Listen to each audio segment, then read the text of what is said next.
Midi approche, c'est l'heure de commencer à préparer le dîner. Dans sa cuisine à Tramelan, Delphine Wyss travaille les ingrédients debout. En tant qu'assistante en pharmacie, c'est aussi dans cette position qu'elle travaille très souvent. Or, il y a quelques années, ses pieds ont commencé à la faire souffrir. Ça me faisait mal en marchant, ça me faisait mal en faisant du sport. J'avais des douleurs tous les jours quasiment. Elle souffre de ce qu'on appelle communément un oignon, une déformation du gros orteil.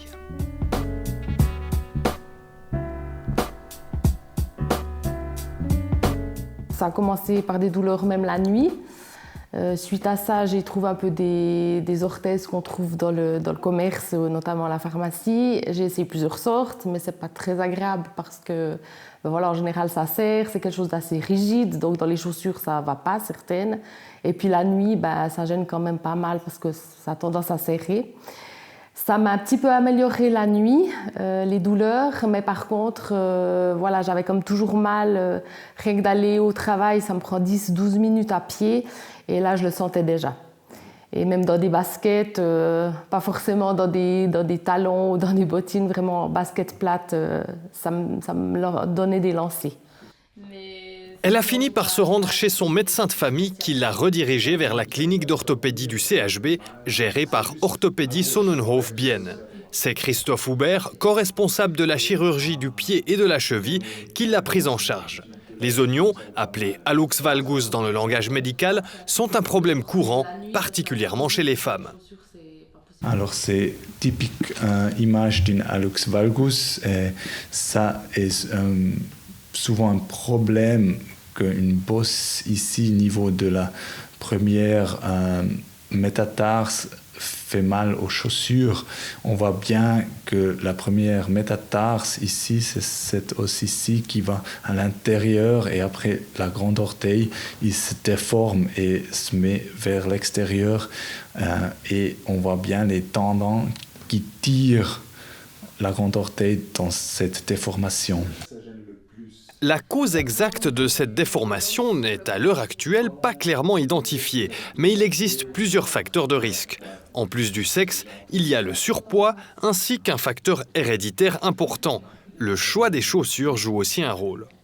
Et on sait que les chaussures qui sont pointues et serrées, ils aggravent la déformation. Aussi, c'est souvent le problème que les patients ont des problèmes dans les chaussures. Et les chaussures serrées, ça provoque plutôt les douleurs ou des symptômes. Mais on voit aussi très bien sur cette image que si les chaussures sont pointues et ils sont serrés, que la grande orteil, il part déjà dans la déviation d'un hallux valgus. Le premier traitement conservatif des oignons, ça passe justement par là. La première mesure, c'est d'acheter des chaussures qui sont larges. Comme ça, on a de place dans les chaussures, ça frotte plus, ça fait plus mal. Et ça, c'est vraiment la première chose à faire. Mais à part les chaussures et les orthèses mentionnées précédemment par Delphine Wyss, il n'y a pas beaucoup de solutions conservatives pour traiter les oignons. S'ils sont problématiques, il est possible de les opérer. Cette image montre des différentes techniques opératives pour les opérations d'une hallux valgus. Pour certaines déformités, il y en a qui sont mieux que les autres ou qui réussissent plus souvent que les autres.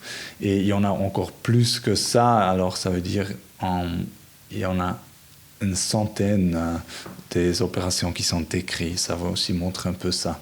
Mais ça montre aussi que c'est vraiment un choix individuel qu'on doit faire pour chaque patient un peu. Delphine Wyss n'a pas hésité bien longtemps avant d'opter pour l'opération, même si la réhabilitation prend un peu de temps. Donc 2 nuits d'hôpital et ensuite 15 jours avec les béquilles et une chaussure orthopédique. On peut poser le pied, mais avec cette chaussure, parce qu'on doit mettre que tant de pourcentage de poids. Et au bout de 15 jours, on n'a plus les béquilles. Et puis là, on doit garder la chaussure orthopédique pendant encore 6 semaines environ, jusqu'à la prochaine consultation. Et puis après, une fois qu'on a passé ces 6 semaines, on peut remarcher comme avant. J'avais souci avant l'opération de me dire qu'est-ce que je vais faire pendant 8 semaines à la maison parce qu'on n'ose pas faire grand-chose. Alors on peut comme faire un petit peu de ménage, la cuisine, ça pose pas de problème, mais on doit vraiment se reposer le plus possible, aussi surélever la jambe. Et j'avais un peu souci avant l'opération et au final, non, on trouve des occupations, on bouquine, on fait un peu de la cuisine, on s'occupe un peu comme on peut. En plus, c'était au printemps, donc je pouvais profiter aussi de mon balcon, ce qui était pas mal. Pour ce qui est du sport, mieux vaut faire preuve de prudence. Il faut attendre entre 3 et 6 mois pour pouvoir à nouveau tout faire. Le problème ou les seules restrictions, c'est souvent que la mobilité du première articulation du grand orteil est un peu limitée. C'est pour ça qu'il faut faire attention chez des très jeunes et très sportifs professionnels qui ont besoin de vraiment la mobilité. Là, c'est limité. Mais sinon, normalement, ils arrivent à tout faire. Delphine Wyss ne regrette pas une seconde d'avoir opté pour l'opération. Alors le pied gauche que j'ai opéré en premier, je le sens quasiment plus. Franchement, alors de temps en temps je sens un petit peu, mais si je suis très longtemps debout, tout dépend quelles chaussures je mets, mais c'est rare. Et le pied droit, ça fait que 4 mois, donc je sens encore un petit peu au niveau des plaques que c'est encore un peu douloureux, c'est encore un petit peu enflammé, mais ça c'est normal, c'est le processus. Mais je peux refaire du sport, je peux revivre vraiment comme avant. Vous avez une petite kyste là. Du point de vue médical, le résultat est satisfaisant. Malheureusement, ce n'est pas toujours comme ça, très souvent, mais pas toujours. Il y en a des problèmes avec la mobilité du grand orteil. Là, il y a la physio qui aide. Après, des fois, il y a une déformation qui revient. Des années après, ça peut aussi poser des problèmes. D'après la littérature, le taux de récidive sur 10 ans est assez important, 20% environ. Mais il est possible de réopérer. Peut-être il faut changer, adapter à la situation, faire une autre opération un peu différente.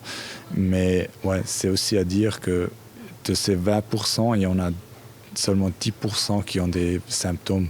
Et les autres 10% qui sont une récidive, ça ne le gêne pas.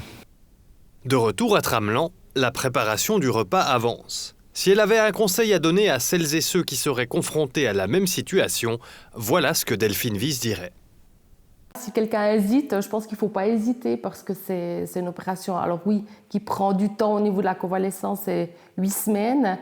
Mais par contre, je pense que ça vaut la peine de le faire pour avoir moins de douleur. Et puis bon, on est comme beaucoup sur nos pieds, donc je pense que ça vaut la peine.